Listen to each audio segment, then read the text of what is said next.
Bonjour à tous, aujourd'hui je vais corriger le cas Karine esthétique et je vous avertis que certaines parties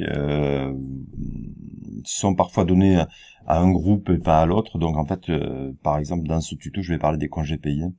Or cette évaluation je l'avais posée dans une classe où il n'y avait pas de questions sur les congés payés. Donc certaines parties ne vont pas vous concerner, mais plutôt que de faire deux tutos, j'en ai fait qu'un seul pour plusieurs classes.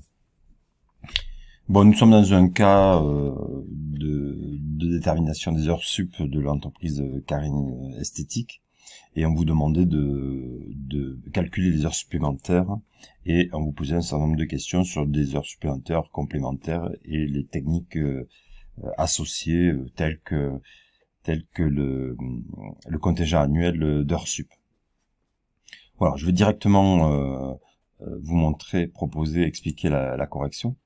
Donc, dans un premier temps, vous demandez de calculer des heures sup et on vous demandait de calculer des heures sup en donnant des explications et en élaborant les calculs. Alors ici, il y avait plusieurs semaines pendant lesquelles les salariés faisaient des heures sup.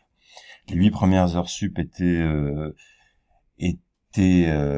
constituées d'heures qui allaient être majorées de 25% et au-delà 50%.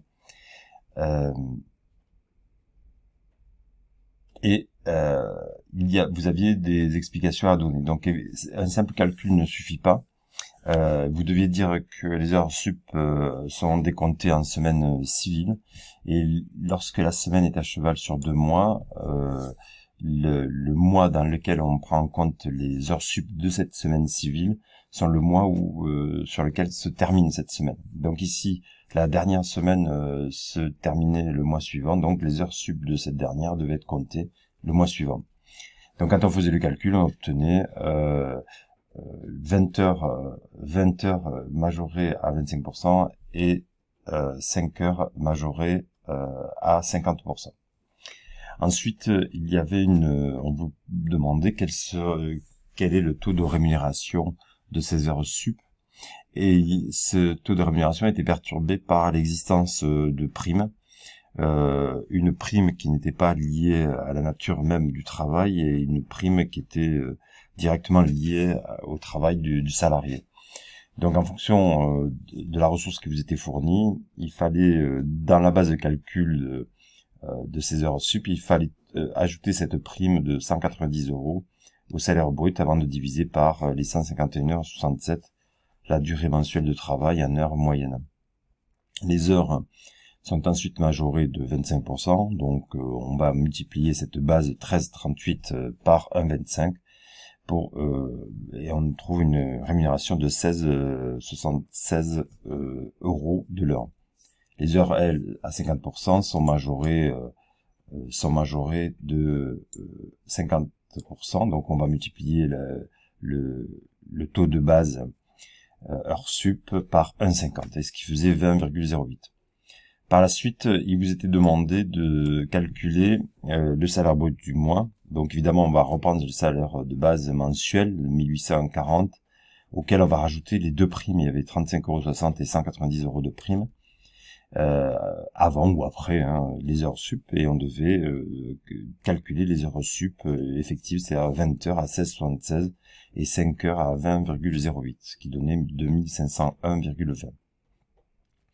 Ensuite, une question a été posée sur la nécessité d'utiliser un compteur d'heures sup qui débute au 1er janvier de l'année civile.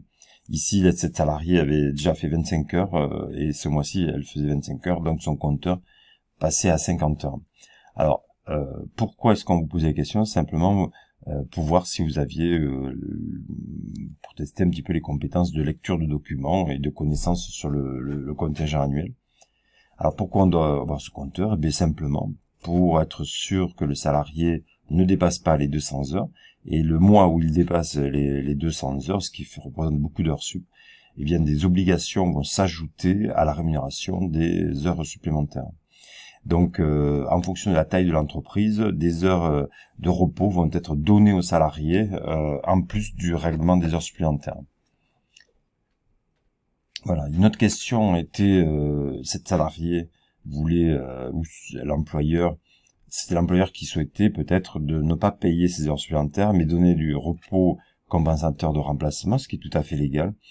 Et on vous demandait voilà si c'était légal et combien de temps de repos cette salariée pouvait avoir en contrepartie de ses heures effectuées, de ses 20 heures à 25% et de ses 5 heures à 50%. Eh bien, en fait, on reprend le temps, 20 heures, puisque en temps normal, ces heures sont majorées de 25% en termes de rémunération. Eh bien, là, le temps est majoré de 25%. C'est-à-dire qu'on va faire 20 heures fois 1,25. Et sur la même technique, on va dire 5 heures d'heures supplémentaires qui sont majorées à 50% habituellement. Eh bien, on va majorer le temps de 50% de 2h30. Donc, quand on additionnait l'ensemble des 25 heures, majorées chacune de 25 ou 50%, eh bien, on obtenait 32h,5, c'est-à-dire 32 heures et 30 minutes. Une question était posée sur le contrat de travail de Khalid, qui était un contrat à temps partiel, il faisait 20 heures, et il vous était demandé est-ce que de rappeler, de vérifier si son salaire mensuel était correct. Donc qu'est-ce qu'on va faire? 20 heures par semaine fois 52 semaines fois 52 divisé par 12 et c'est égal à 86,67 heures. Donc son salaire mensuel était correct. Voilà. Si jamais il y avait une petite différence, il fallait évidemment la corriger. Ensuite, il vous était demandé de présenter le bulletin de Monsieur Khalid, alors avec son salaire de base. On vous donnait le taux horaire qui était de 12,52 dans son contrat, donc on faisait 86,67 sa durée moyenne de travail fois 12,52, ce qui donne 1083,23. Voilà pour le salaire de base. Ensuite, il y avait des heures complémentaires. Et dans cette entreprise, le salarié effectuait des heures complémentaires et il y avait une réglementation qui vous a été fournie. Je vais la retrouver. Voilà. Alors, je cherche heures complémentaires. Donc, les heures effectuées au-delà des 10% de la durée hebdomadaire sont majorées à 10% et au-delà, elles sont majorées à 25%. Donc, sa durée hebdomadaire était de 20 heures. Donc, ce salarié pouvait faire 2 heures complémentaires et après, il basculait en heures supplémentaires. Donc, c'est assez facile. Première semaine, il faisait 2 heures de plus que son contrat de travail. Troisième semaine, 1 heure. Quatrième semaine, 3 heures.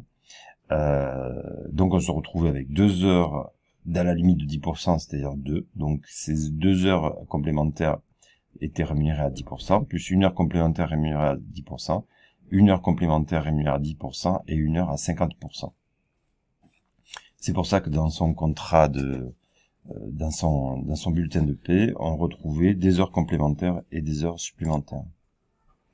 Les heures complémentaires étaient au nombre de 5, avec un taux de 12,52 majoré de 1,10, ce qui faisait 13,77 pour un montant de 68,85 € d'heures complémentaires.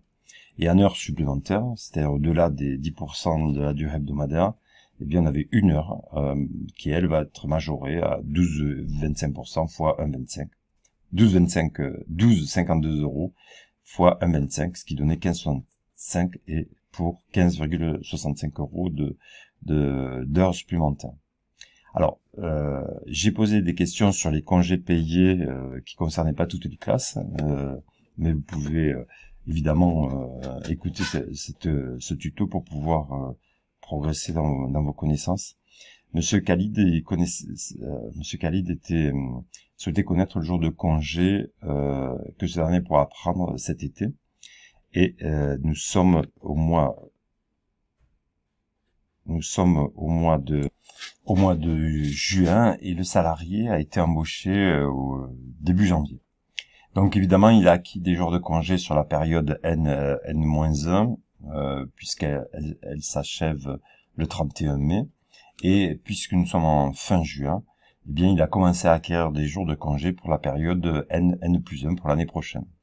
Donc, on vous demandait de calculer, de déterminer le nombre de jours de congé et la prime sur la période N-1. Donc, il suffit de compter janvier, février, mars, avril, mai, 5 mois, fois 2,5 jours ouvrables par mois. Donc, il a acquis 12 jours et demi de congé pour la période N-1.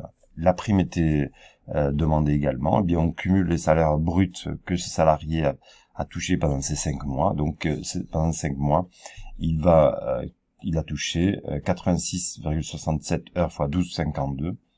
12,52 fois 5. Et donc ça donne le salaire brut divisé par 10, qui donnait 542,55 d'indemnité pour la totalité de la période de 5 mois. Évidemment, si on veut déterminer le jour par l'indemnité par jour de congé payé, eh bien, on va diviser par 12,25. Ça fait 44, ou, si vous avez arrondi, divisé par 13. Ensuite, on vous demandait quelle était l'indemnité quel était le nombre de jours de congé acquis pour la période qui suit. Eh bien, comme nous sommes au mois de juin, il vient juste de commencer la période de référence pour le mois N, pour les congés de l'année prochaine, donc il a acquis 2 jours et demi. Donc il a acquis 2 jours et demi par mois pour le mois de juin pour la période N+1. Si on vous avait demandé le calcul de l'indemnité, il aurait fallu prendre le salaire brut avec les heures complémentaires et supplémentaires, divisé par 10 pour avoir l'indemnité acquise déjà pour un mois sur la période N+1.